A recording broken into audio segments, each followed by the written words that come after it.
Hello everyone, welcome to golden GK 21। तो friends finally set practice number चौथा जो है, ये चौथे नंबर का टेस्ट है, लेके आ चुका हूँ आप लोग के बीच।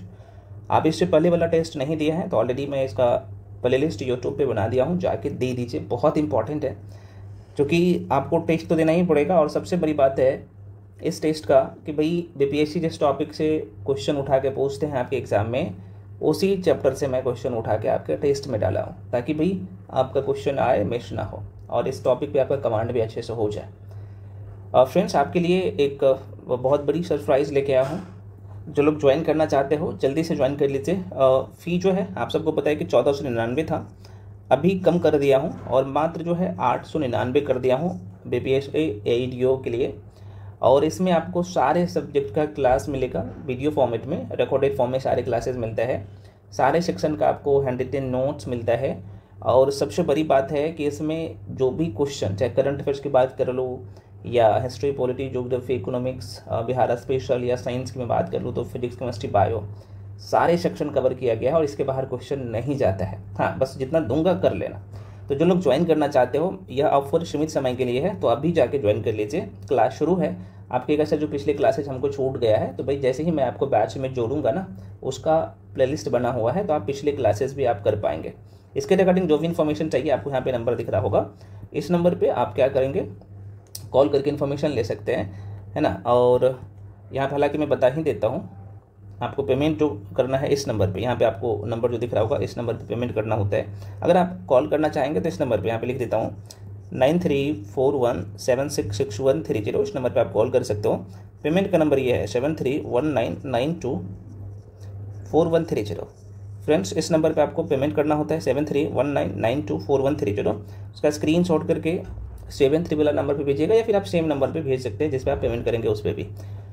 उसके बाद मैं आपको बैच में जोड़ूंगा। कुछ लोग ना सर्च कर रहे हैं टेलीग्राम पे, भाई ये आपको नहीं मिलेगा, सब प्राइवेट होता है, तो जैसे ही पेमेंट करके भेजिएगा ना तो मैं आपको बैच में जोड़ूंगा, ठीक है। पुनः कर रहा हूँ, पेमेंट का नंबर आपको स्क्रीन पे दिख रहा होगा, यहाँ पे ये है। और अगर कोई जानकारी चाहिए आपको कोर्स के रिगार्डिंग, तो ये जो आपको नंबर दिख रहा होगा 9341766130, इस नंबर पर कॉल करके इन्फॉर्मेशन ले सकते हो। क्लास शुरू है तो जल्दी जाके ज्वाइन कर लीजिए जो लोग ज्वाइन करना चाहते हैं। बहुत सारे फ्रेंड्स बोल रहे थे सिर्फ मुझे टेस्ट देना है, तो देखो भाई मैथ्स और रीजनिंग का भी टेस्ट जो है आपको मिलना शुरू है। और इसका जो फ़ी है टोटल 50 टेस्ट है, 499 है। और टेस्ट का जो आपने देखा ही है पैटर्न। और उसके बाद जो लोग जीएस का टेस्ट ज्वाइन करना चाहते हो, सिर्फ जीएस का भी टेस्ट ज्वाइन कर सकते हो। इसका फ़ी जो है 499 है। इसका जो है यहाँ पे भी वही टोटल 50 टेस्ट है। नंबर वही है, जो भी इन्फॉर्मेशन चाहिए तो आप जो नंबर मैं अभी दिया हूँ उस पर कॉल करके इन्फॉर्मेशन ले सकते हैं। तो आ जाइए क्वेश्चन नंबर, अब हम लोग जो है पहला से शुरू कर रहे हैं। देखो मैं पुनः कर रहा हूँ फ्रेंड्स, ये टेस्ट नंबर चौथा है। आप इससे पहले वाला टेस्ट नहीं दिए हैं तो जाके दे दीजिए। सारे टेस्ट का प्लेलिस्ट जो है यूट्यूब पे बना दिया हूँ, ठीक है। मतलब कि टेस्ट का प्लेलिस्ट अलग से बना दिया तो सारे टेस्ट उसी में इंक्लूड है। पहला क्वेश्चन आपके सामने क्वेश्चन कर रहा है कि बक्सर के युद्ध में किसका, तो अंग्रेजी सेना किसके नेतृत्व में युद्ध लड़ा था। सबसे पहले पता होना चाहिए, जाहिर सी बात है, बक्सर का लोकेशन कहाँ पे है। बक्सर युद्ध जो हुआ था फ्रेंड्स, जो कि आप देखा जाए तो अभी ये बिहार में पड़ता है। बक्सर एक जिला है और यहाँ पे बक्सर आपको दिखेगा, यहीं पे ये युद्ध हुआ था। कब हुआ था, तो ये हुआ था 1764 ईस्वी में युद्ध हुआ था। पहली चीज़ आपको ये ध्यान रखना है।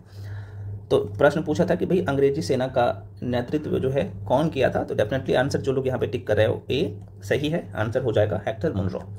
अब देखो ये देखा जाए तो ब्रिटिश कंपनी की बात कर लो ना, तो भारत में अपने शासन को जो पूरे तरीके से मजबूत किया इसी युद्ध के बाद, तो ये इसमें क्या खास है मैं थोड़ा सा आपको बता देता हूँ। तो बक्सर का जो युद्ध हुआ था ना, तो एक तरफ तो यहाँ पे मैं थोड़ा सा इसे मिटा देता हूँ, यहाँ पे मैं बता ही देता हूँ। ये बक्सर का युद्ध जो है, जो कि एक तरफ देखा जाए तो यहाँ पे जाहिर सी बात है, इसे देख लीजिए, एक तरफ अंग्रेजी सेना और एक तरफ से तो अंग्रेजी सेना और दूसरी तरफ से भारत के जो है संयुक्त नवाब है ना। एक तो अवध का नवाब था, यहाँ पे लिख देता हूँ मुगल बादशाह, दूसरा यहाँ पे अवध का नवाब, और तीसरा जो है बंगाल का। ये तीनों की संयुक्त सेना और एक तरफ जो है सिर्फ अंग्रेज अकेला, ये तीनों की संयुक्त सेना को क्या कर दिया, हरा दिया, ठीक है। यहाँ से क्वेश्चन पूछता है, और हालांकि मैं मॉडर्न हिस्ट्री में बहुत कायदे से पढ़ाया हूँ, जाके इसे रिवीजन कर लीजिएगा। तो 1764 ईस्वी में हुआ था कौन किया था? अंग्रेजी सेना का नेतृत्व हेक्टर मुनरो ने किया था। बहुत ध्यान रखना फ्रेंड्स, बहुत इंपॉर्टेंट है, पूछे जाते हैं। उसके बाद यहाँ पे इलाहाबाद का संधि होता है, प्रथम दे दिया है, आप देख लेना, PDF में दूंगा तो वहाँ पे मेंशन कर दिया हूँ। क्योंकि इसमें टोटल 100 क्वेश्चन है, फुल एंड टेस्ट है, तो मुझे फास्ट में करवाना भी होता है। आप ही लोग बोलते हैं सर कुछ वीडियो को छोटा करिए। अगला क्वेश्चन है कि अस्थाई बंदोबस्त परमानेंट सेटलमेंट सिस्टम जो है किसके साथ किया गया था? ठीक है, तो जो लोग आंसर टिक कर रहे हो भाई यहाँ पे ए सही है, यही आंसर होगा, जमींदारों के साथ। यहाँ पे कंडीशन क्या था जरा सा देख लीजिएगा। देखो भाई, ये सबसे पहले तो यहाँ से एग्जामिनर प्रश्न आपसे पूछ लेते हैं कि ये ब्रिटिश भारत के किस क्षेत्र में ये सिस्टम लागू किया गया था। तो ये तो आप सबको पता ही है कि भाई ये इसमें बिहार था, उड़ीसा था, है ना, पश्चिमी यूपी था, बंगाल वाला क्षेत्र था, इस क्षेत्र में अस्थायी बंदोबस्त लागू किया गया था। तो आप सीधे तौर पे कह सकते हैं कि ब्रिटिश भारत का 19% क्षेत्र पर जो है कितने, तो ब्रिटिश भारत का फ्रेंड्स 19% क्षेत्र पर जो है अस्थायी बंदोबस्त लागू किया गया था। अब देखो इसमें क्या था कि ऊपर में देखा जाए तो मान लो कि ये ब्रिटिश कंपनी है, यहाँ पे लिख देता हूँ, ध्यान रखिएगा, है ना, ये ब्रिटिश कंपनी है, बीच में जमींदार आ जाता था भाई, और यहाँ पे नीचे में किसान है। तो किसान क्या करता था, सॉरी जमींदार क्या करता था भाई, किसान से टैक्स वसूलते थे, और ये क्या करते थे भाई, ब्रिटिश कंपनी को पहुंचाता था। तो जो टैक्स वसूलता था उसका, जो किसान से जमींदार के द्वारा जो टैक्स वसूला जाता था, तो 11 हिस्सा में से 10 हिस्सा जो है कंपनी को भेज देता था, और 1 हिस्सा जो है ये जमींदार रख लेता था। यहाँ से बहुत इंपॉर्टेंट है, प्रश्न पूछता है। और यहीं पे देखा जाए तो कहीं ना कहीं राजस्व दर जो है फिक्स किया गया था, जो कि नाम से ही पता चल रहा है कि जो अस्थायी बंदोबस्त है, प्रश्न पूछे जाते हैं, माइंड में रखिएगा। आप ये सर फिर किसान पे क्या प्रभाव पड़ा, तो भाई किसान को जमींदार के द्वारा पूरे तरीके से यहाँ पे शोषण किया गया है ना अस्थायी बंदोबस्त में। तो ये माइंड में इतना रखिएगा। मैं पुनः करूँ, ये सब पढ़ा चुका हूँ क्लास में, जाके देख लेना। अच्छा, कौन कि भाई लगाया था, ये भी प्रश्न पूछ लेते हैं। भाई एक व्यक्ति का नाम आपको पता होना चाहिए, लॉर्ड कॉर्नवालिस। इन्होंने अस्थायी बंदोबस्त जो है किस क्षेत्र में, तो आप कहेंगे सर इसमें उड़ीसा भी शामिल था, पश्चिम बंगाल भी शामिल था, बिहार भी शामिल था, जो है ना पश्चिमी यूपी वाला क्षेत्र शामिल था, मद्रास का भी कुछ हिस्सा इसमें शामिल था। तो यहाँ से प्रश्न पूछता है, ध्यान देखिए। नेक्स्ट क्वेश्चन है आपके सामने, निम्नलिखित में कौन सा आयोग, अच्छा क्वेश्चन है, 1857 के विद्रोह के दमन के बाद भारतीय फौज के जो है नव संगठन से संबंधित है? अच्छा क्वेश्चन है। और कितने लोग सही टिक कर रहे हो, इसका आंसर मैं देख लेता हूँ। तो जो लोग आंसर टिक कर रहे हो बी बिल्कुल सही है ना। पील आयोग का नाम सुना ही है, आंसर हो जाएगा पील आयोग। अब यहाँ से ना आजकल एग्जामिनर क्वेश्चन पूछता है कि भाई पील आयोग का गठन आखिर क्यों किया गया था। तो देखो नाम से ही अगर थोड़ा सा पढ़े होंगे तो आप क्वेश्चन को बना पाओगे। तो देखो भाई, पील आयोग का जो गठन किया गया था ना, इसका मुख्य उद्देश्य था कि 1857 के विद्रोह में सेना में जो कमजोरियाँ थी भाई उनको दूर करना था। और वहाँ पर ये चीज़ें मैंशन किया गया कि भाई आगे की मतलब कि भविष्य की जो घटना है उसके लिए सेना को मजबूत करना था। ये प्रश्न पूछे जाते हैं स्टेटमेंट देके, तो अगर ये कहानी भी थोड़ा सा आपको ध्यान रहेगा तो आप आंसर टिक कर पाओगे सही से। अगला क्वेश्चन है भाई, national council of education, very very important question है। तो कह रहा है कि इसकी स्थापना, दोबारा सुनिए, नेशनल काउंसिल ऑफ एजुकेशन की स्थापना कब हुई थी, ये पूछ रहा है क्वेश्चन। जो लोग आंसर टिक कर रहे हो डी, यहाँ पे 15 अगस्त 1906, इस पर राइट आंसर यही है। ठीक है, आंसर क्या होगा भाई, D is the right answer. देखिए 15 अगस्त, ये कई बार डेट देके पूछता है ना, तो 15 अगस्त 1906 ईस्वी में राष्ट्रीय शिक्षा परिषद की स्थापना हुई। और इस परिषद का मुख्य उद्देश्य था कि राष्ट्रीय नियंत्रण के तहत जनता को इस तरह की साहित्यिक, वैज्ञानिक एवं तकनीकी शिक्षा देना जो राष्ट्रीय जीवन धारा से जुड़ी हो। तो ये इसका उद्देश्य भी पूछ लेता है, तो माइंड में थोड़ा सा रखिएगा। अगला प्रश्न है आपके सामने, क्वेश्चन है कि 2 पत्रिकाओं नवजीवन और दूसरा का नाम है यंग इंडिया का संपादक, ये कई बार क्वेश्चन जो है पूछे जा चुके हैं और आगे भी प्रबल संभावना है आने का एग्जाम में। तो 2 पत्रिकाओं नवजीवन और यंग इंडिया का संपादन किसने किया था, ये पूछ रहा है। हाँ भाई, जो लोग टिक कर रहे हो मोतीलाल नेहरू, आप सही टिक कर रहे हैं। मोतीलाल नेहरू नहीं होगा, गलत मत टिक कर लो। मुझे पता था कि बहुत सारे लोग मोतीलाल नेहरू टिक करेंगे, भाई मोतीलाल नहीं, महात्मा गांधी। चूंकि ना, हाँ एक तो जाहिर सी बात है, आसान सा क्वेश्चन था ये, मैं जानबूझ के मोतीलाल नेहरू टिक करवाया ताकि भाई आप लोग का ना एग्जाम हॉल में यही गलती हो जाता है कि कौन होगा, तो नहीं गलती करना है। आंसर क्या होगा फ्रेंड्स, यहाँ पे जो आप देख पा रहे हो महात्मा गांधी होगा। देखिए नवजीवन तथा यंग इंडिया का संपादन महात्मा गांधी द्वारा किया गया था नवजीवन की बात कर लो ना तो ये डेट भी पूछता है एग्जामिनर। तो देखो ये 7 सितंबर 1919 ईस्वी में जो है ये गुजराती भाषा में इसका प्रकाशन किया गया था। और यंग इंडिया जो है, यंग इंडिया कौन से भाषा में, तो यह जो है अंग्रेजी भाषा में, इंग्लिश भाषा में प्रकाशित, और ये साप्ताहिक जो है पत्रिका था। तो कई बार क्वेश्चन यहाँ से पूछता है, तो माइंड में रखिएगा ये सारे क्वेश्चन। तो आंसर क्या होगा, मैं पुनः कह रहा हूँ फ्रेंड्स, इसका आंसर हो जाएगा नवजीवन, और यंग इंडिया के संपादन महात्मा गांधी करते थे। ठीक है, नवजीवन मैं पुनः रिपीट कर दे रहा हूँ, अच्छा क्वेश्चन है। नवजीवन जो है गुजराती भाषा में, और यंग इंडिया जो है इंग्लिश में, ठीक है ना, प्रकाशित होता था, महात्मा गांधी के द्वारा किया जाता था। अगला क्वेश्चन है भाई, इनमें कौन सा अहरार आंदोलन, क्या नाम है भाई इसका, अहरार आंदोलन से संबंधित नहीं थे, अहरार आंदोलन से संबंधित नहीं थे। अब आपके मन में क्वेश्चन आएगा आखिर अहरार आंदोलन क्या है भाई। तो देखो, तो यहाँ पे मैं थोड़ा सा बता ही देता हूँ, ये जो अहरार आंदोलन था ये कब हुआ था भाई, तो 1910 ईस्वी में हुआ था। उद्देश्य क्या था, तो सिंपल सी बात है, इसका प्राथमिक उद्देश्य था राष्ट्रवादी आंदोलन में सक्रिय भागीदारी करना, और यह आंदोलन अलीगढ़ आंदोलन की वफादार राजनीति के विपरीत था, राजनीति के विपरीत था। इस आंदोलन के नेताओं ने 1916 में कांग्रेस का जो है लीग समझौता का विरोध किया था। तो आपसे प्रश्न पूछा गया था कि कौन संबंधित नहीं था, तो मैं आपको बता ही देता हूँ। क्योंकि देखो, हसन इमाम, मौलाना जफर अली खां, मजरुल हक, हकीम अजमल खां, मौलाना मोहम्मद अली इस आंदोलन का नेतृत्व किया था। तो देखो भाई, यहाँ पे आपको नाम ये सब दिख रहा होगा, तो आप कहेंगे सर कौन नहीं था, तो 100 का आंसर सही हो जाए, क्योंकि इसमें तो सभी व्यक्ति का जो नाम अभी मैं बताया हूँ सबका नाम तो है ही। तो इनमें से एक ऑप्शन होना चाहिए, इनमें से कोई नहीं। ये टाइपिस्ट थोड़ा सा गलती किया है, कोई बात नहीं, तो इनमें से कोई नहीं होगा आंसर, ये सभी लोग व्यक्ति था। मैं थोड़ा सा लिख ही देता हूँ, नाम जरा सा देख लीजिएगा, है ना। इसका सोल्यूशन में वो सब मेंशन है, मैंने देखा था।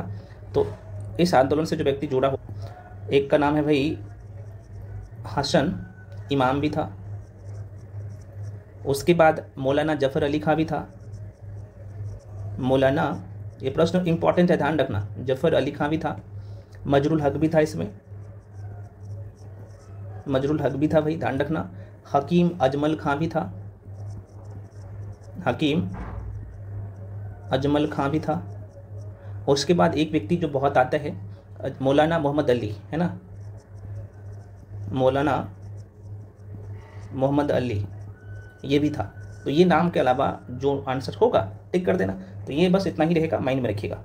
अगला क्वेश्चन है भाई, निम्नलिखित में कौन जो है एका आंदोलन, अब देखो एका आंदोलन किस क्षेत्र में हुआ था ये पता होना चाहिए आपको, तभी आप आंसर टिक कर पाओगे, है ना। तो जाहिर सी बात है, ये अभी देखा जाए तो एका किस क्षेत्र में है अभी प्रेजेंट टाइम में, तो ये कहीं ना कहीं यूपी के क्षेत्र में एका आंदोलन हुआ था। ये बहुत इंपॉर्टेंट डिफरेंस यहाँ पे, इस क्षेत्र में एका आंदोलन हुआ था। तो प्रश्न पूछा है कि निम्नलिखित में कौन एका आंदोलन के लिए जिम्मेदार थे, जिम्मेदार थे, ये क्वेश्चन पूछा है।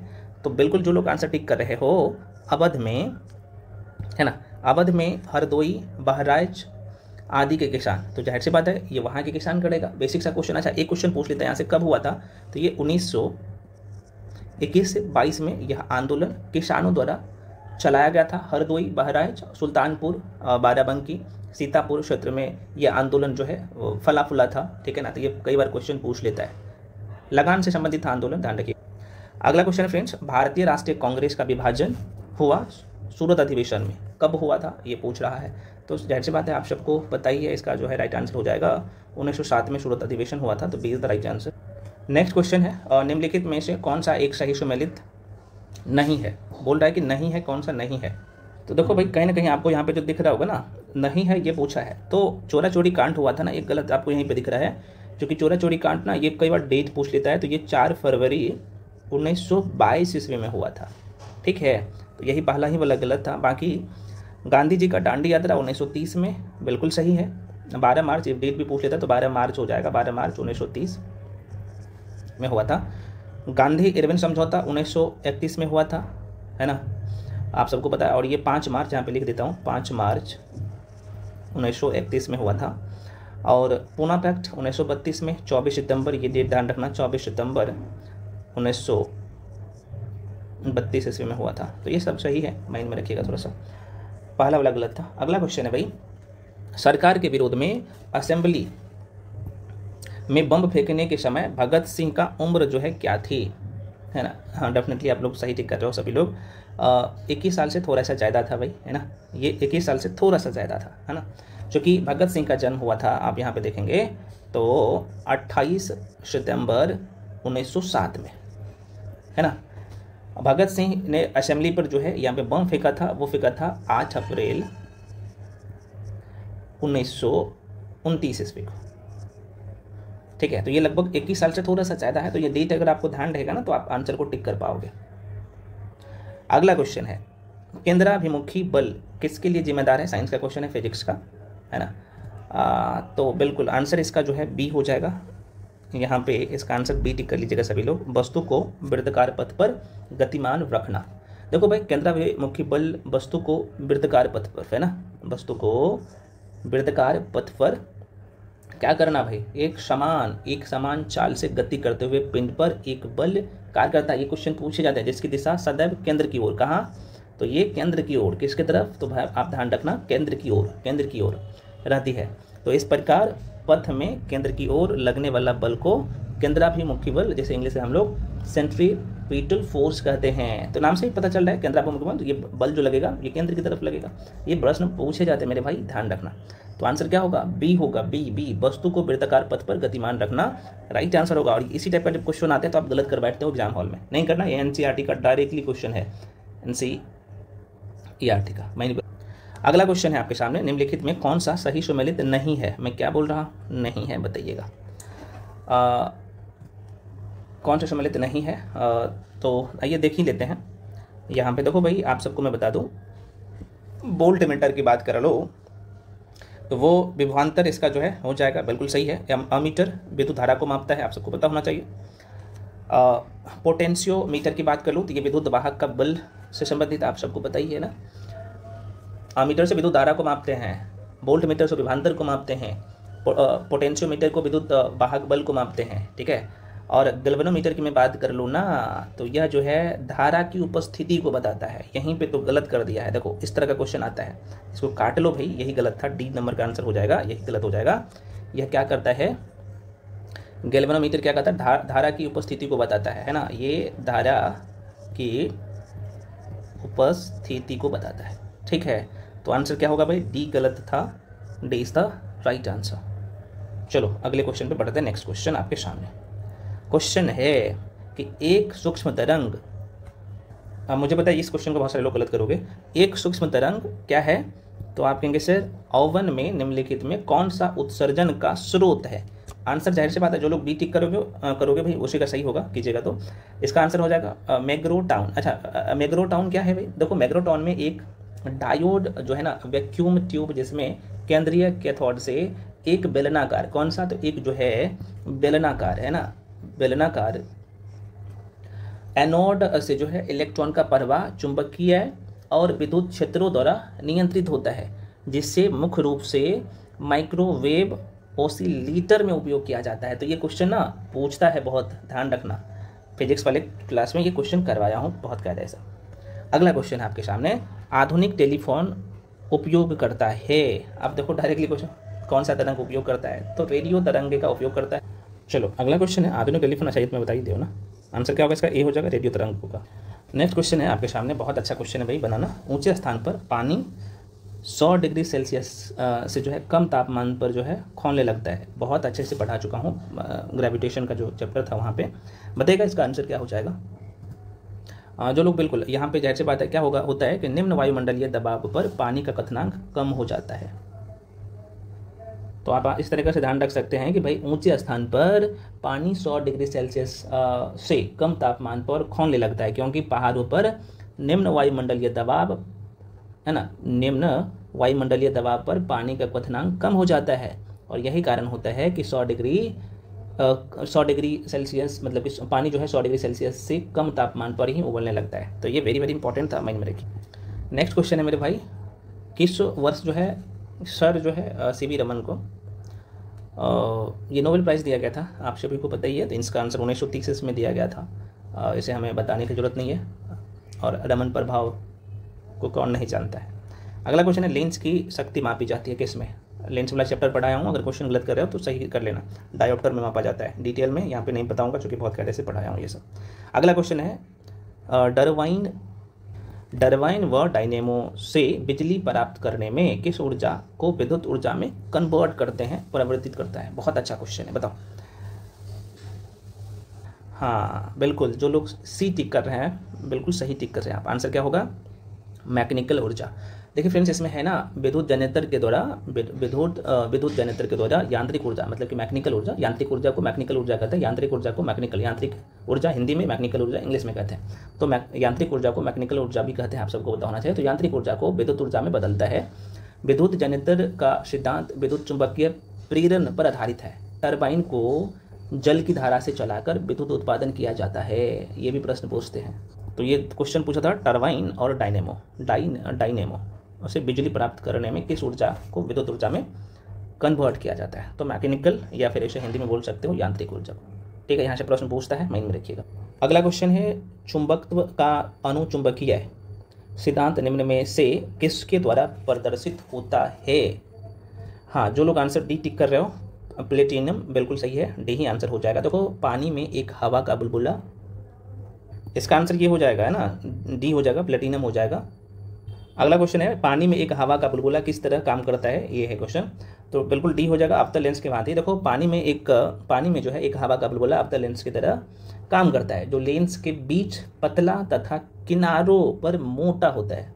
एक बार पुनः रिपीट कर दे रहा हूँ, क्वेश्चन में था कि पानी में एक हवा का बुलबुला किस तरह से जो है काम करता है, तो ये अवतल लेंस के भांति। लेंस वाला चैप्टर में बहुत कायदे से इसका नॉमेरिकल भी पढ़ा दिया हूँ। मैं पुनः कह रहा हूँ भाई, फिजिक्स बहुत कायदे से पढ़ाया हूँ आप लोगों को पेड बैच में। तो लेंस वाला चैप्टर का बहुत ज़्यादा लंबा वीडियो नहीं है, लगभग 35 से 40 मिनट का वीडियो है। उसमें नॉमेरिकल बता दिया हूँ, लेंस का कौन कौन सा स्थिति बनेगा, अवतल लेंस, उत्तल लेंस, समतल लेंस, सॉरी समतल दर्पण होता है, माफी चाहता हूँ, हो जाता है ना कोई बार। तो मैं बहुत कायदे से पढ़ाया हूँ, जाके एक बार देख लेना। और दोनों का मैं नॉमेरिकल भी पढ़ा दिया हूँ, अवतल लेंस, उत्तल लेंस का। तो इसका आंसर क्या हो जाएगा? पानी में एक हवा का बुलबुला अवतल लेंस की तरह से ही जो है काम करता है, जो लेंस के बीच में पतला तथा किनारों पर मोटा होता है। और अच्छा, कई बार आपसे प्रश्न पूछते हैं कि भाई डायरेक्टली कि अवतल लेंस का स्थिति, मतलब कि जो है नेचर कैसा होता है। तो लेंस के बीच, अवतल लेंस के बीच बीच में पतला होता है और ये किनारों पर जो है मोटा होता है। अवतल लेंस में देखा जाए तो बीच में पतला होता है और किनारों पर मोटा होता है, ये ध्यान रखना।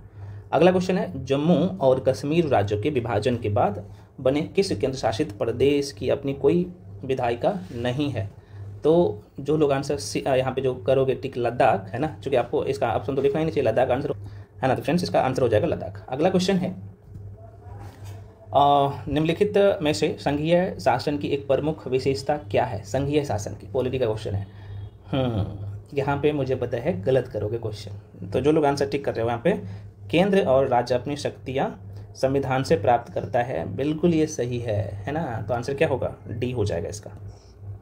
अगला क्वेश्चन है निम्नलिखित में कौन सा भारतवर्ष को एक धर्मनिरपेक्ष राज्य के रूप में वर्णित करता है? हाँ बिल्कुल, यहाँ पे संविधान की प्रस्तावना, और संविधान की प्रस्तावना की बात करें तो यहाँ से फ्रेंड्स प्रश्न पूछता है कि भाई प्रस्तावना प्रस्तावना की शुरुआत होती है हम भारत के लोग से, यहाँ से प्रश्न पूछे जाते हैं। तो भारतीय संविधान की प्रस्तावना में भारतवर्ष को एक पंथ निरपेक्ष राज्य घोषित किया है। अच्छा, एक प्रश्न और पूछता है कि पंथ निरपेक्ष शब्द कौन से संविधान संशोधन के तहत जो है संविधान में जोड़ा गया था? ये पंथ निरपेक्ष, तो भाई ये 42वें नंबर का संविधान संशोधन हुआ था, और ये हुआ था 1976 में, तो इसमें जोड़ा गया था। बहुत इंपॉर्टेंट है, माइंड ब्रेक। अगला क्वेश्चन है भाई, प्रतिषेध रिट किसके विरुद्ध जारी नहीं हो सकती है? प्रतिषेध रिट, हाँ बिल्कुल आंसर जो टिक कर रहे हो, ए कार्य निकाय के विरुद्ध नहीं जारी हो सकता है। देखो, प्रतिषेध रिट से तात्पर्य होगा मुख्य रूप से अधीनस्थ न्यायालय या न्यायाधिकरणों को अपने क्षेत्राधिकार से बाहर जाने प्राकृतिक न्याय के नियम के विरुद्ध कार्य करने से रोकने के लिए जारी किया जाता है, लेकिन यह जो है कार्यकारी निकाय के विरुद्ध जारी नहीं किया जाता है। तो ये प्रश्न पूछता है, इस तरह से क्वेश्चन आजकल है ना एग्जाम में। अगला क्वेश्चन है मेरे भाई, जो स्पीकर होता है ना, ये पदेन अध्यक्ष होता है किसका, है ना? तो बिल्कुल आप इसका सही आंसर टिक कर दोगे, मुझे पता है। बिल्कुल, जो लोग स्पीकर पदेन अध्यक्ष होता है, सी हो जाएगा कानून समिति का। देखिए, कानून समिति या फिर नियम समिति बोल सकते हो। तो कानून समिति या नियम समिति की मैं बात कर लूँ तो अध्यक्ष स्पीकर होता है, और दोबारा सुनिए, नियम समिति या कानून समिति का अध्यक्ष स्पीकर होता है। लोकसभा की नियम समिति में लोकसभा अध्यक्ष सहित कितना, तो 15 जो है ना, 15 सदस्य होता है। कितना, 15 यहाँ पे लिख देता हूँ, 15 सदस्य होता है। जबकि राज्यसभा की जो है नियम समिति में सभापति एवं उपसभा सहित 16 सदस्य होते हैं। ये क्वेश्चन पूछता है, ध्यान रखना। अगला क्वेश्चन है मेरे भाई, भारतीय संसदीय समूह की स्थापना कब की गई थी, है ना, कब की गई थी ये पूछा है। हाँ, जो लोग आंसर टिक कर रहे हो बी, 1949 में हुआ था। देखिए भारतीय संसदीय समूह एक जो है ना, कौन सा, यह देखा जाए तो ये जो भारतीय संसदीय समूह की स्थापना अभी हम लोग चर्चा करेंगे, ये तो 1949 में हुआ था। और यह जो है एक क्या है, तो आप कहेंगे सर स्वायत्त, क्या है भाई, स्वायत्त निकाय है, जिसका गठन 1949 ईस्वी में किया गया था। परंतु इसका प्रस्ताव संविधान सभा द्वारा, ये भी डेट पूछ लेता है, तो ये 16 अगस्त 1948 ईस्वी में कर दिया था। तो प्रस्ताव से प्रश्न पूछता नहीं है, इसका गठन से ही प्रश्न पूछ लेता है, स्थापना कब किया गया था उससे। और ये कौन सी निकाय है, तो यह जो है स्वायत्त निकाय है। अगला क्वेश्चन है, राज्यसभा का सभापति कौन होता है भाई। तो जाहिर सी बात है, इसका जो सभापति होता है उपराष्ट्रपति होता है। अब देखो भाई, डायरेक्टली मत बोलिएगा क्वेश्चन कि सर क्वेश्चन, कुछ क्वेश्चन बहुत आसान ले लिया भाई, सब टाइप का क्वेश्चन है ना। तो यहाँ पे आप देखेंगे तो अनुच्छेद कितने के तहत, तो आर्टिकल 64 के अनुसार उपराष्ट्रपति, 64 अनुच्छेद 64 के अनुसार उपराष्ट्रपति राज्यसभा का पदेन सभापति होते हैं। और यह व्यवस्था कहाँ से लिया गया है, तो अमेरिका के संविधान से। ये पूछता है क्वेश्चन, अमेरिका के संविधान से लिया गया है। अगला क्वेश्चन है कि भारत में न्यायिक पुनरावलोकन का आधार है ना। ये ध्यान रखना, ये क्वेश्चन है कि भारत में न्यायिक पुनरावलोकन का आधार क्या है। तो बिल्कुल जो लोग आंसर टिक कर रहे हो बी जो है टिक कर रहे हो, कानून द्वारा स्थापित प्रक्रिया। और ये आर्टिकल 13 के क्लोज 2 में प्रावधान है, डिटेल में मैं पढ़ा चुका हूँ, यहाँ पे नहीं डिस्कस। अब देखो ये क्वेश्चन थोड़ा सा घुमा फिरा के पूछा है। क्वेश्चन तो कह रहा है, अब बिहार भी लिख सकते हो, कोई जरूरी नहीं है। तो कह रहा है कि उत्तर प्रदेश के राज्यपाल ने विधानसभा के सत्र के आयोजन के लिए इसके अध्यक्ष को निर्देशित किया या निर्देश किया। तो ऐसा करने में वे उन अधिकारों का उपयोग कर रहे थे जो उनके पद में निहित है। तो ये कौन से आर्टिकल के तहत ऐसा कर रहे थे, तो ये बहुत इंपॉर्टेंट क्वेश्चन है। तो डेफिनेटली आंसर जो है यहाँ पे सी हो जाएगा, अनुच्छेद 175 के क्लोज 2 के द्वारा। ठीक है, ये प्रश्न पूछता है मेरे भाई, ध्यान रखना। पंचायती राज अपनाने वाला पहला राज्य, दोबारा सुनिए, क्वेश्चन है कि भाई पंचायती राज अपनाने वाला पहला राज्य कौन था। तो पंचायती राज में बोल रहा हूँ, आंसर जो लोग राजस्थान टिक कर रहे हो बिल्कुल सही है। देखो भाई, बलवंत राय मेहता कमेटी सभी लोग जानते हैं पंचायती राज व्यवस्था से संबंधित है। तो देखो बलवंत राय मेहता कमेटी कब, तो ये 1957 ईस्वी की बात है। तो इनके संस्तुति के आधार पर सर्वप्रथम ये कब हुआ था, तो ये भी ध्यान रखना, तो 2 अक्टूबर 1949 है भाई, सॉरी 1949 नहीं, 1959 होगा, 1959 ईस्वी को राजस्थान के नागौर, तो राजस्थान के नागौर जिला में ये प्रश्न पूछता है, ध्यान रखना। तो राजस्थान के नागौर में पंचायती राज की आधारशिला रखी थी और इसी लोकतांत्रिक विकेंद्रीकरण के नाम, दोबारा सुनिए, इसे लोकतांत्रिक विकेंद्रीकरण नाम दिया। और 11 अक्टूबर 1959 को पंचायती राज प्रणाली को प्रारंभ करने वाला आंध्र प्रदेश दूसरा राज्य बना था। तो पहला तो जाहिर सी बात है राजस्थान का नागौर, बहुत इंपॉर्टेंट है, प्रश्न पूछता है। दूसरा जो राज्य बना था वो बना था आंध्र प्रदेश। तो ये कई बार क्वेश्चन ना भर भर के आपके पेपर में पूछते हैं। एक चीज़ और ध्यान रखना, 73वें संविधान संशोधन अधिनियम 1992 द्वारा जो है पंचायतों को संवैधानिक दर्जा प्रदान किया गया था। और एक क्वेश्चन यहाँ से और पूछता है कि भाई भारत में पंचायती व्यवस्था की जो है त्रिस्तरीय प्रणाली कब लागू किया गया था। तो भाई त्रिस्तरीय प्रणाली भारत में देखा जाए तो ये 24 अप्रैल 1993 ईस्वी से जो है ये लागू किया गया था। तो ये सारे क्वेश्चन पूछता है, तो मैं पुनः एक बार रिपीट कर दे रहा हूँ। तो सबसे पहले जो है आप सबको बताया है कि क्वेश्चन पंचायती राज अपनाने वाला राज्य है राजस्थान के नागौर जिला, बहुत इंपॉर्टेंट है, वहीं पर अपनाया गया था।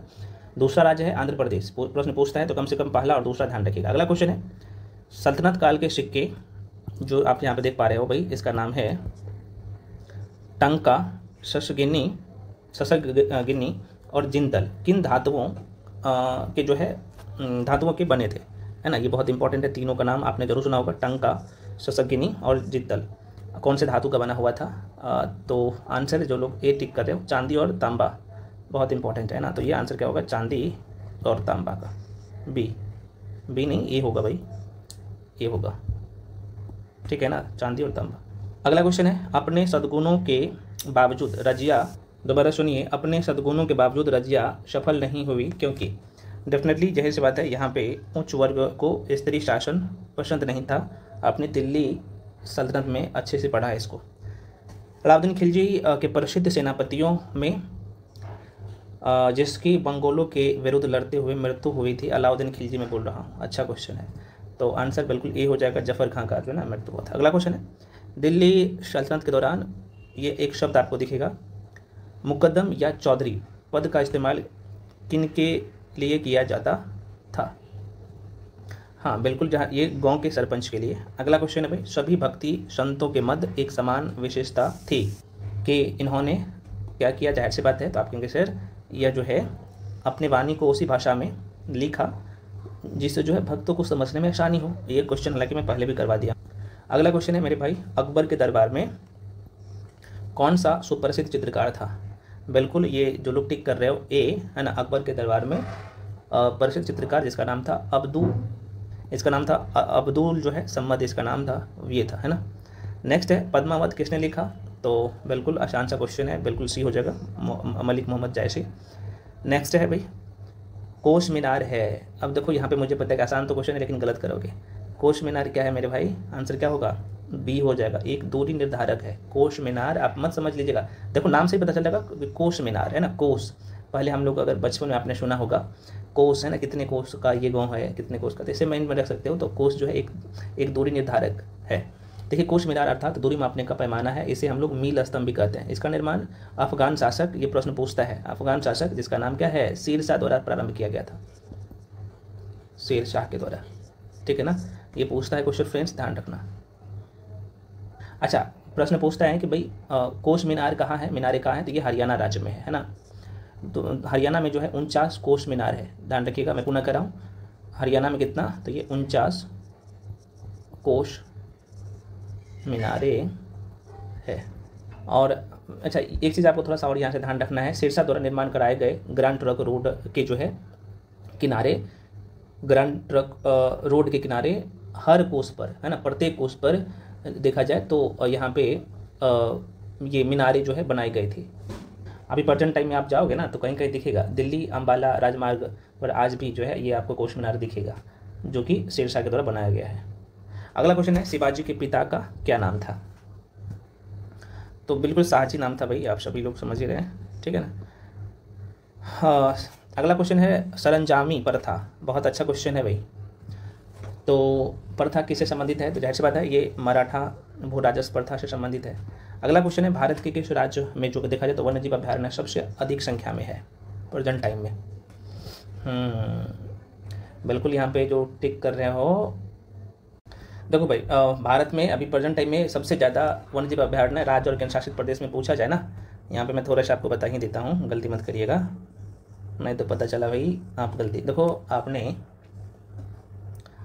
अंडमान निकोबार द्वीप समूह, आप सबको पता है फ्रेंड्स, यहाँ पे है, ठीक है ना। देखो सर्वाधिक जो है ये राज्य अगर पूछा जाए अभी ऑप्शन के हिसाब से तो ये कौन सा हो जाएगा? तो महाराष्ट्र हो जाएगा। यहाँ पे लगभग अभी 49 है, 49 है, लेकिन अंडमान निकोबार द्वीप में देखा जाए तो 97 है, 97 है। तो ये वर्तमान का मैं बात कर रहा हूँ, ठीक है ना। और टोटल अगर देखा जाए वन्यजीव अभ्यारण्य भारत में तो लगभग 567 है, ठीक है। तो ये प्रश्न पूछता है तो इसका आंसर हालांकि सी हो जाएगा ऑप्शन के हिसाब से। रणथंभौर राष्ट्रीय उद्यान डाइस के नज़दीक है ना, तो जाहिर सी बात है रणथंभौर राजस्थान में होगा, नाम से ही पता चल रहा होगा, तो ये जयपुर के नज़दीक है। अगला क्वेश्चन है, जहाँ जीव रहता है उस सटीक जगह को क्या कहते हैं? तो जाहिर सी बात है जहाँ पे जीव रहेगा उसे हम लोग क्या कहेंगे? आवास कहेंगे भाई, है ना, आवास कहेंगे। आपके ऑप्शन में भी आवास है, ठीक है ना। अगला क्वेश्चन है, सूची 1 को सूची 2 से सम्मिलित करना है और नीचे दिए गए कुट का प्रयोग करके भाई आपको आंसर टिक करना है। ये मैं थोड़ा सा छोटा कर देता हूँ ताकि एक साथ में आपको दिखे। और क्वेश्चन है, देखो भाई बताओ कितने लोग बता सकते हो इसका राइट आंसर। तो त्वचा कैंसर ये किससे होगा? तो आप कहेंगे सर त्वचा कैंसर जो होता है ना, यहाँ पे मिलान कर लो, ठीक है।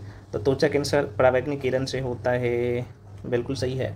ध्वनि प्रदूषण को जाहिर सी बात है ये डेसिबल से मापते हैं, ये प्रश्न पूछा है ना। तो किस टाइप का देता है? वैश्विक तापमान ये जो होता है ना, जैसे हम लोग कहते हैं ग्लोबल वार्मिंग, तो ये कार्बन डाइऑक्साइड की मात्रा बढ़ता है ना, आपको पता होना चाहिए। तो देखो वैश्विक तापमान, कार्बन डाइऑक्साइड की मात्रा ओजोन क्षेत्र की बात कर ले तो यहाँ पे हो जाएगा क्लोरोफ्लोरोकार्बन से, इनकी मात्रा बढ़ने से। तो आंसर इसका हो जाएगा बी। ठीक है, इस तरीके से माइंड में रखिएगा। अगला क्वेश्चन है मिथियोनिन होता है, मिथियोनिन होता है भाई, ये पूछा है। तो मिथियोनिन होता है कीटनाशक होता है, ये एक तरह का क्या है भाई, मिथियोनिन एक तरह का कीटनाशक है। ठीक है, तो फ्रेंड्स आंसर हो जाएगा इसका सी हो जाएगा। अगला क्वेश्चन है किस शहर को आंध्र प्रदेश की राजधानी प्रस्तावित किया गया है। तो आप सबको पता ही है भाई, अभी 2 जून 2014 को किया गया था आंध्र प्रदेश को काटकर तेलंगाना, तो अमरावती शहर हो जाएगा ना। आसान सा क्वेश्चन है ये। 2 जून 2014 ईस्वी को आंध्र प्रदेश से काटकर तेलंगाना राज्य का गठन किया गया और देखा जाए तो अमरावती शहर को आंध्र प्रदेश की राजधानी प्रस्तावित किया गया है। निम्नलिखित में से कौन सा नया राज्य बना है। ऑप्शन आपके सामने है, तो तेलंगाना बना है भाई। आसान सा क्वेश्चन है। देखो ये क्वेश्चन जानबूझ के पूछते हैं। भारत में भी प्रेजेंट टाइम में 28 राज्य है और 8 यूटी है, यूनियन टेरेटरी है। ठीक है ना, तो ये भी ध्यान रखना। अगला क्वेश्चन है निम्नलिखित में कौन सी पर्वत चोटी सुमेलित नहीं है। पूछ रहा है कि सुमेलित। देखो भाई ये ना टाइगर पहाड़ी जो है ना, ये गलत बता दिया है। टाइगर पहाड़ी त्रिपुरा में नहीं, नाम से ही पता चल रहा होगा। टाइगर पहाड़ी, बंगाल टाइगर का नाम आपने जरूर सुना होगा। तो टाइगर पहाड़ी ना वेस्ट बंगाल में है। ठीक है, दार्जिलिंग वाला क्षेत्र आपने जानते ही होंगे, तो यही गलत था। वेस्ट बंगाल में टाइगर पहाड़ी। फ्रेंड्स मैं बार बार कर रहा हूँ, इसका जो मैं PDF दूंगा है ना, और ये पेड बैच में आपको मिलते हैं, तो भाई इसका प्रिंट आउट करवा के मल्टीपल टाइम रिवीजन करना। बहुत अच्छे अच्छे क्वेश्चन है ना। तो बाकी नीलगिरी जो है उत्तराखंड में है, खांसी मेघालय में है, और नियमगिरी नाम ही सही है, नियमगिरी ये उड़ीसा राज्य में है। तो बाकी सही था, पहले नंबर कहीं गलत था। अगला क्वेश्चन कौन सा नदी तंत्र सर्वाधिक पुराना है। अभी 71 BPSC में 71वीं BPSC में पूछा था कि भाई सबसे बड़ा सबसे दूसरा बड़ा नदी बेसिन कौन सा है। तो गोदावरी नदी आपके ऑप्शन में दिया था। यहाँ पे क्वेश्चन क्या है कि कौन सा नदी तंत्र सर्वाधिक पुराना है, ये पूछा है ना। तो बिल्कुल आप यहाँ पे मुझे पता है कि गलती करोगे आप, है ना, जानबूझ के क्वेश्चन नहीं हो। आंसर क्या होगा, बी होगा, इंडो ब्रह्मा हो जाएगा। देखो भाई हिमालय नदी तंत्र में इंडो ब्रह्मा नदी तंत्र सर्वाधिक पुराना है, जो प्राचीन समय में असम से, ब्रह्मपुत्रा नदी का नाम सुना है ना, वही ब्रह्मपुत्रा है। तो असम में असम से जो है पंजाब तक बहती है। ठीक है ना। बाद में प्लेस्टोसीन युग में देखा जाए तो पोटवार पठार से उत्थान के बाद यह नदी तंत्र देखा जाए तो छिन्न भिन्न हो गया और ये अलग अलग नदी तंत्र में बट गया। तो ये एक हिस्सा इसका ब्रह्मपुत्रा नदी तंत्र है ना, इसी का है। ठीक है ना, तो ये इंडो ब्रह्मा हो जाएगा राइट आंसर इसका।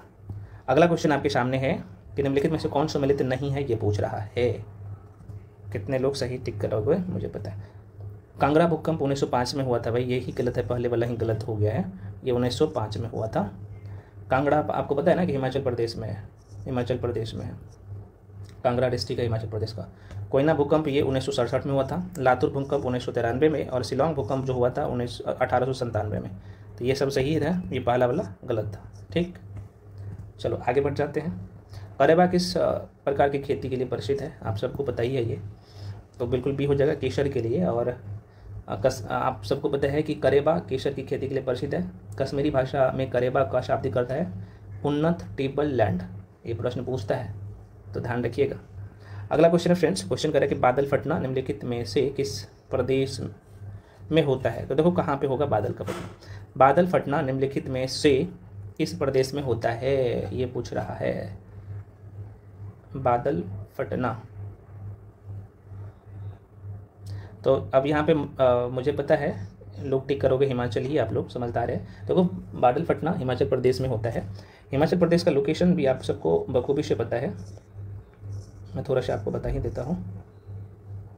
ये ना हिमाचल प्रदेश यहाँ पे है। ठीक है, तो बादल फटना हिमाचल प्रदेश में होता है जब गर्म आर्द्र तथा अस्थिर हवा पर्वतीय ढाल या खरे पठारी ढाल से टकराती है तो शीघ्र ही ऊपर उठ जाता है, और ऊपर उठने पर सघन गुप्तोष्मा के कारण जो है ऊपर उठाने के कार्य और तेज हो जाता है, मतलब उठने के कारण या उठाने के कारण तेज होता है। और इसका परिणाम स्वरूप क्या होगा, तीव्र जो है उस समय यहाँ पे तीव्र बारिश होगा, है ना। और तीव्र बारिश का होना हम लोग क्या बोलते हैं ना, तो आप कहेंगे सर वर्षा प्रस्फोट बोलते हैं, है ना, या फिर बादल को फटना कहते हैं। तो ये यहाँ पे ऑप्शन के हिसाब से आंसर टिक करना।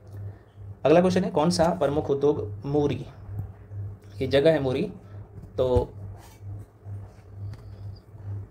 मूरी में स्थापित है ये। तो एल्युमिनियम उद्योग, देखो ये झारखंड में मोरी है, आप सबको पता होना चाहिए। तो देखो भाई, मोरी एल्युमिनियम उद्योग के लिए प्रसिद्ध है। यह झारखंड के रांची में स्थित है। मोरी हिंडाल्को का नाम आपने जरूर सुना होगा। तो हिंडाल्को की एल्युमिनियम रिफाइनरी के लिए ये प्रसिद्ध है और यहाँ से प्रश्न पूछे जाते हैं। तो आंसर क्या हो जाएगा? ए हो जाएगा। भारत का 13वां बंदरगाह ये है। 13वां बंदरगाह किस राज्य में स्थापित किया? भारत का 13वां बंदरगाह किस राज्य में स्थापित किया जाने वाला है? कितने लोग आंसर टिक कर रहोगे? बिल्कुल सही है, महाराष्ट्र में हो जाएगा ना। अगला क्वेश्चन है भाई, इनमें से कौन सा ऋण नियंत्रण की एक मात्रात्मक पद्धति नहीं है? ऑप्शन यहाँ पे आप देख लीजिए। तो इसका आंसर हो जाएगा, ये नाम से पता चल रहा होगा ना, मार्जिन आवश्यकता है, ये नहीं है। अगला क्वेश्चन है, धन क्या है? इकोनॉमिक्स का क्वेश्चन है। तो जाहिर सी बात है, धन क्या होगा? आप कहेंगे सर वस्तु होगा धन। सब सिंपल सा क्वेश्चन है। देखो, मुद्रा जो है ना, मुद्रा एक ऐसी वस्तु है जो आर्थिक विनियमन के माध्यम के रूप में समान सहमति से स्वीकार की जाती है। और यह माध्यम, या फिर ऐसे बोल सकते हो कि यह वह माध्यम है जिसमें कीमतें और मूल्य व्यक्त किए जाते हैं। मुद्रा के रूप में यह एक व्यक्ति से दूसरे व्यक्ति तथा एक देश से दूसरे देश में संचालित होता है। तो इस प्रकार आप बोल सकते हैं कि यह व्यापार को क्या करता है? सुविधाजनक बनाती है। और यह धन का प्रमुख मापक भी है, आप बोल सकते हो। ठीक है, तो वस्तु माइंड में रखिएगा। भारत में राष्ट्रीय, अगला क्वेश्चन है, भारत में राष्ट्रीय आय समंकों का आकलन किसके द्वारा किया जाता है? तो बिल्कुल डी हो जाएगा, है ना। आसान सा क्वेश्चन है ये। तो ये केंद्रीय सांख्यिकी संगठन के द्वारा किया जाता है। देखो भाई, ये जो क्वेश्चन थोड़ा सा PYQ से उठाया गया ना, तो ये ऑप्शन के हिसाब से ये हो जाएगा आंसर। लेकिन अभी प्रेजेंट टाइम आप सबको पता है कि 2019 में CSO और NSSO को मर्ज करके NSO बना दिया गया है, जिसे हम लोग कहते हैं राष्ट्रीय सांख्यिकी कार्यालय। तो अभी प्रेजेंट टाइम में राष्ट्रीय सांख्यिकी कार्यालय के द्वारा किया जाता है ये काम, है ना। तो आप NSO टिक कर लेना। आप जो क्वेश्चन पूछे जाएंगे तो NSO मेंशन रहेगा। इसमें PYQs का भी क्वेश्चन डाला जाता है, मैं आपको पहले ही बताया हूँ। अगला क्वेश्चन आपके सामने है। सोल्यूशन में ये सब मेंशन कर दिया गया कि पहले प्रश्नकाल में ये है, अभी प्रेजेंट टाइम में ये होगा। तो सोल्यूशन भी देता हूँ ना, उस PDF में रहता है, तो वहाँ पे मेंशन रहता है। भारत के आर्थिक सुधार का जनक किसे कहा जाता है? अच्छा क्वेश्चन है भाई। तो जो लोग आंसर टिक कर रहे हो, C मनमोहन, है ना, डॉक्टर मनमोहन सिंह। भारत की 9वीं पंचवर्षीय योजना की अवधि है, हाँ बी हो जाएगा। 1997 से 2002 ईस्वी तक था। अगला क्वेश्चन है, श्वेत प्रकाश को नली में कैसे पैदा करते हैं? तो डेफिनेटली तंतु को गर्म करके, है ना। तो आंसर क्या होगा? बी होगा। डिटेल में मैं बता चुका हूँ। निम्नलिखित में कौन सा रेडियोधर्मी तत्व नहीं है? तो रेडियोधर्मी तत्व जो है यहाँ पे कैडमियम नहीं है, बाकी ये सभी है। अगला क्वेश्चन है, कमरे को ठंडा किया जा सकता है? कमरे को ठंडा किया जा सकता है तो जाहिर सी बात है संपीड़ित गैस को छोड़ने से, बी हो जाएगा राइट। अगला क्वेश्चन है कि शक्कर के क्विनवन से बनता है? तो ये भी अच्छा क्वेश्चन है। तो ये आपको मैं बता दूं, आंसर ए हो जाएगा, एथाइल अल्कोहल। अच्छा, एक क्वेश्चन रह गया क्या यहाँ पे? देखो, ये गोबर गैस में मुख्यतः निम्न होती है। तो जाहिर सी बात यार मीथेन होता है, आप सभी लोग जानते ही हैं। तो यहाँ पे मीथेन टिक कर लेना। 64 का ए हो जाएगा इसका भी। बाइनरी क्या है भाई? तो बाइनरी, अच्छा कितने लोग बता सकते हो? सॉरी, बाइनरी नहीं है ये, ब्राइन क्या है? ब्राइन एक घोल होता है, सांद्र घोल होता है। NaCl का सांद्र घोल होता है। बिल्कुल जो सही टिक कर रहे हो, ब्राइन है, ब्राइन माफ़ी चाहता हूँ। देखो ब्राइन है ना, NaCl यहाँ पे लिख ही देता हूँ। NaCl का सांद्र घोल है। रासायनिक दृष्टि से यह सोडियम क्लोराइड है, जिसका क्रिस्टल पारदर्शक एवं घनाकार मतलब कि NCl होता है। तो यह जो है देखा जाए तो शुद्ध नमक रंगीन होता है। और समुद्र के पानी का खारापन का कारण कितने लोग बता सकते हैं किस कारण से होता है? तो आप कहेंगे उसमें सोडियम क्लोराइड की उपस्थिति से होता है। ये क्वेश्चन सब बनता है एग्जाम में ना। निम्नलिखित से कौन सा पदार्थ देखा जाए तो क्या है भाई? अल्प क्रियाशील है। बिल्कुल ए हो जाएगा। मैग्नीशियम जो हो जाएगा, यह जो है अल्प क्रियाशील है। अगला क्वेश्चन, पीतल मिश्र धातु है किसका? बहुत इंपॉर्टेंट क्वेश्चन है। तो ये तांबा और जस्ता का होता है ना। तो आंसर क्या होगा? तांबा और जस्ता, राइट आंसर हो जाएगा। तो पीतल में देखा जाए तो 60 से 70% तांबा और 30 से 40% जो है जस्ता रहता है। बहुत इंपॉर्टेंट है, माइंड में रखिए।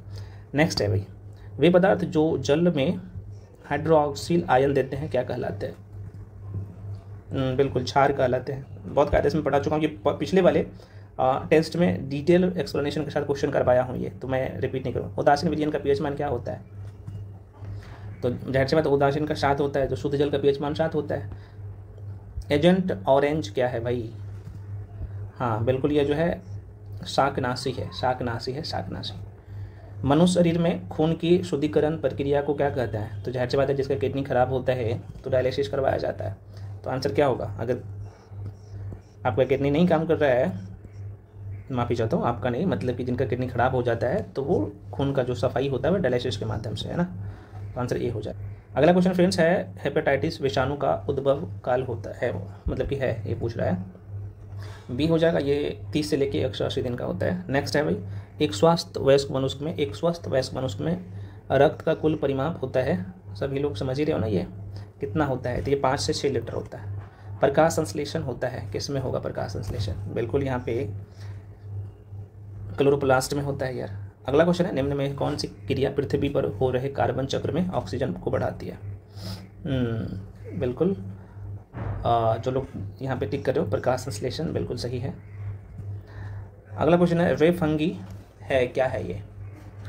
तो इसका भी आंसर हो जाएगा यह जो है, तो एक्टिनोमाइसेटस है, ये ध्यान रखना। अगला क्वेश्चन है, निम्नलिखित में कौन सा बियर के जो है फर्मेंटेशन में प्रयुक्त होता है? बियर का, पीने वाला जो बियर होता है, फर्मेंटेशन में प्रयुक्त होता है। तो बिल्कुल ये ईस्ट होता है, बहुत अच्छे से हम लोग पढ़ चुके हैं।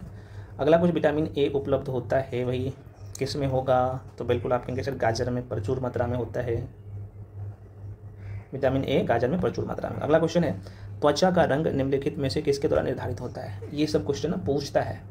तो ये मिलेनोसाइट्स का मैं बहुत कार्य से पढ़ा हूँ बायोलॉजी वाला सेक्शन में, तो मिलेनोसाइट हो जाएगा इसका राइट आंसर, है ना। इसका आंसर क्या होगा भाई? डी हो जाएगा। अगला क्वेश्चन है, विश्व का सबसे ऊंचा कहा जाने वाला विश्व शांति स्तूप, कौन सा विश्व शांति स्तूप बिहार में कहाँ है? हाँ, ये बिहार में राजगीर में है, सही टिक कर रहे हो, राजगीर ही होगा। भारत में कितने राज्य गंगा नदी के द्रोणी प्रदेश के भाग है? तो बहुत अच्छा क्वेश्चन है ये। कितने लोग इसका आंसर दे रहे हो, मैं थोड़ा सा देख लेता हूँ। तो बिल्कुल यार, इसका जो आंसर हो जाएगा ना, ये हो जाएगा 11, है ना। देखा जाए फ्रेंड्स, मैं थोड़ा सा नाम भी बता दूँगा। तो देखो, भारत के 11 राज्य और केंद्र शासित प्रदेश गंगा नदी के द्रोणी प्रदेश के भाग है। इसमें देखा जाए तो आपका हो गया यूपी हो गया, उत्तराखंड हो गया, मध्य प्रदेश हो गया, छत्तीसगढ़ हो गया, हिमाचल प्रदेश हो गया, हरियाणा हो गया, बिहार, झारखंड, राजस्थान, पश्चिम बंगाल, दिल्ली का कुछ हिस्सा है ये। तो आंसर क्या होगा? डी। नवनालंदा महाविहार किसके लिए विख्यात है? हाँ, ये पाली अनुसंधान संस्थान के लिए। देखो, नवनालंदा महाविहार पाली अनुसंधान के लिए विख्यात है। चीनी यात्री जो है, देखा जाए संयुगन ने भारत की यात्रा किया था, कौन से? देखो ये डेट ध्यान रखना, 515 ईस्वी से 520 के आसपास में। अगला क्वेश्चन है, शाकवंशियों द्वारा बनाया गया बौद्ध स्तूप कहाँ स्थित है? सबको पता है और ये क्वेश्चन पूछता है। बिल्कुल, ये पिपरहवा। अच्छा, पिपरहवा बता सकते हो ये कहाँ पे है? क्योंकि ये पिपरहवा जो स्तूप है ना, ये यूपी में है। यूपी और नेपाल की सीमा बनाता है ये, ध्यान रखना। यूपी व नेपाल के सीमा पर है पिपरहवा स्तूप। अगला क्वेश्चन है, किस काल में अछूत की अवधारणा स्पष्ट रूप से उद्धत हुई है ना। तो डेफिनेटली जो लोग यहाँ पे धर्मशास्त्रों के समय, तो आंसर यहाँ पे डी हो जाएगा। चुनहोद्रो हड़प्पा संस्कृति में से संबंधित एक स्थल है। चुनहोद्रो जो है ना, हड़प्पा संस्कृति से संबंधित एक स्थल है तो जो स्थित है। चुनहोद्रो कहाँ पे होगा? आप कहेंगे सर ये पाकिस्तान में है, तो पाकिस्तान के कहाँ पे? सिंध प्रांत में। तो बिल्कुल ये आंसर ये हो। अगला क्वेश्चन है कि यहाँ पे बोगजकोई का महत्व किस लिए प्रसिद्ध है? ये आप सबको पता है, बोगजकोई अभिलेख। तो आप कह सकते हैं वहाँ जो अभिलेख प्राप्त हुए हैं उनमें वैदिक देवी देवताओं का वर्णन मिलता है बोगजकोई अभिलेख से। अगला क्वेश्चन है, निम्नलिखित एक वेद धार्मिक अनुष्ठान से संबंधित है। कौन सा वेद धार्मिक अनुष्ठान से संबंधित है? तो जाहिर सी बात है, यजुर्वेद की मैं बात कर लो तो यजुर्वेद जो है ये धार्मिक अनुष्ठान से संबंधित है। अवंती राज्य की राजधानी थी। अब 16 महाजनपद पढ़ा है, जाहिर सी बात है पढ़े ही होंगे तो उज्जैन हो जाएगा। निम्न में से कौन उपग्रंथी नहीं था? उपग्रंथी नहीं था, बिल्कुल डी हो जाएगा, गोपाल कृष्ण गोखले। अच्छा, उपग्रंथी का मतलब क्या होगा भाई? देखो, गोपाल कृष्ण गोखले उदारवादी खेमे से संबंध थे। प्रश्न पूछ लेता है। किस संस्था ने दर्द रहित इंजेक्शन, करंट अफेयर्स का क्वेश्चन अब आ गया, तो दर्द रहित इंजेक्शन के लिए सुई रहित शॉक जो है ये सिरिंज विकसित की है, और इसका आंसर जो लोग सी टिक कर रहे हो IIT बम्बई ने ऐसा काम किया। अगला क्वेश्चन है केंद्रीय रिजर्व पुलिस CRPF की मैं बात कर लूँ तो महानिदेशक के रूप में भाई कौन चुना गया है, तो आसान सा क्वेश्चन है और बितुल कुमार राइट आंसर हो जाएगा। अगला क्वेश्चन है हाल ही में किस राज्य में देखा जाए तो ऑस्ट्रेलारिया बेंगालेसिस नामक एक नई पौधे की प्रजाति खोजी गई है। ये न्यूज़ में था, माइंड में रखिएगा। तो पश्चिम बंगाल में राइट आंसर क्या होगा, पश्चिम बंगाल से इज द राइट आंसर। अगला क्वेश्चन है भाई KM3 नेट, जिसे हम लोग यहाँ पे इसका फुल फॉर्म पूछा जा सकता है कि मैं पिछले क्वेश्चन में भी करवाया हूँ, बहुत इंपॉर्टेंट क्वेश्चन है। क्यूबिक किलोमीटर न्यूट्रिनो टेलीस्कोप है जो समाचारों में देखा गया था कि समुद्र के नीचे स्थित है। वेरी वेरी इंपॉर्टेंट क्वेश्चन है, माइंड में रखिएगा फ्रेंड्स, ये अच्छा क्वेश्चन है। तो भूमध्य सागर है ना, तो आंसर क्या होगा, अरब सागर नहीं भूमध्य सागर हो जाएगा, यहाँ पे डी हो जाएगा। उत्तराखंड सरकार ने किस स्थान पर जो है महाभारत वाटिका विकसित किया है, तो ये भी अच्छा क्वेश्चन है। महाभारत वाटिका तो सी हो जाएगा, हल्द्वानी हो जाएगा, हल्द्वानी से इज द राइट आंसर। हाल ही में खबरों में रहा माउंट लेबोटोबी लॉकी नाम ही इसका, लॉकी किस देश में स्थित है, तो 96 नंबर का जो आंसर हो जाएगा आप लोगों का सी इंडोनेशिया हो जाएगा। देखो भाई इंडोनेशिया में माउंट लोबोटोबी लॉकी एक ज्वालामुखी है जो कि बार बार इसमें विस्फोट हुआ है, तो ये थोड़ा सा चर्चा में था, ध्यान रखना। अगला क्वेश्चन है कि वित्तीय क्षेत्र मूल्यांकन कार्यक्रम जिसे हम लोग शॉर्ट फॉर्म में FSAF इन दो संगठनों की संयुक्त पहल है, तो कितने लोग बताओगे, हाँ अंतर्राष्ट्रीय मुद्रा कोष IMF, ठीक है ना, तो ये IMF और विश्व बैंक हो जाएगा।